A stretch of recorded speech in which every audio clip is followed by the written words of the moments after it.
Here we shall explore true myths about Chiron. Chiron is the ancient Greek ferrywoman of the dead. She sails the souls of the dearly departed from the shores of Acheron across the river Styx to the lands where their eternity awaits them. Asphodel fields, the Elysium fields, or Tartarus, all were stops on the river that the ferrywoman might take you. Elysium was the best. That was the place heroes and demigods got to go upon death if they didn't get the deluxe package and upgrade into being an Olympian. Asphodel was a nice place to visit, but you'd never really want to live there, which sucked because most souls ended up living there. And then Tartarus was just hell. And Chiron was the one who brought each to their final destination. This is a worrying prospect, given that she sucks at driving.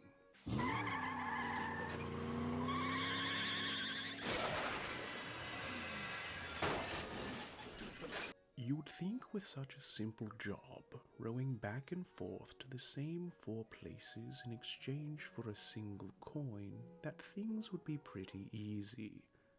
Well, if that's what you think, you've clearly never worked a monotonous job. Sure, it might not be as bad as being a jungle cruise skipper at Disneyland, but not being forced to smile for 8 hours will really only save you a mental breakdown or 2 a month. It's still a torturous existence in its own right, and doing it for eternity, I don't think we should blame the woman for needing to make her own fun every now and then. So let's take a look at some of the ways she's added a bit of excitement to her life.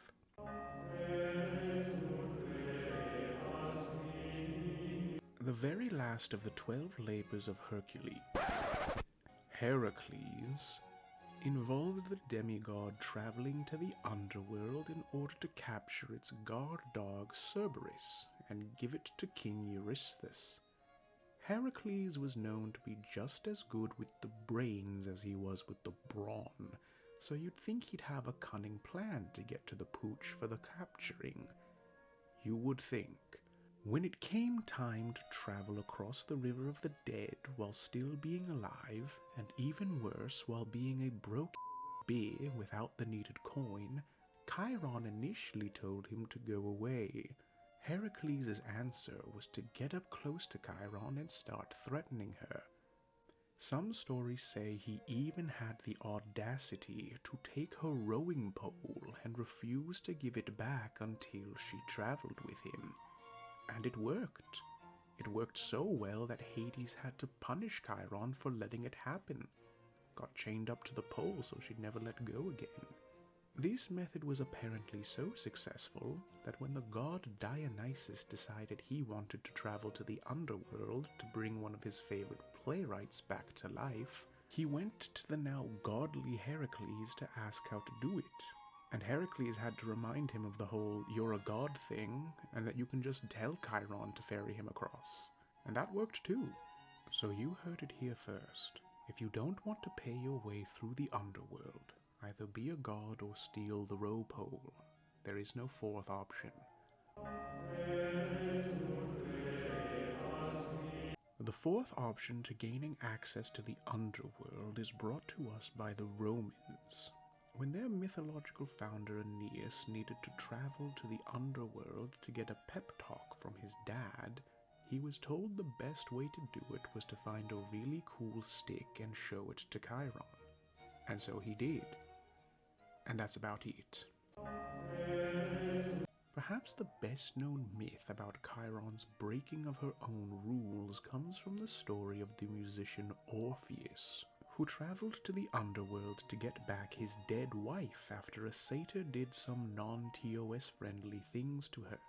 With the same issue all these legendary heroes have, a body full of life and a purse full of nothing, Orpheus instead offered Chiron a piece of beautiful music in exchange for passage. Credit where it's due, that at least counts as bartering.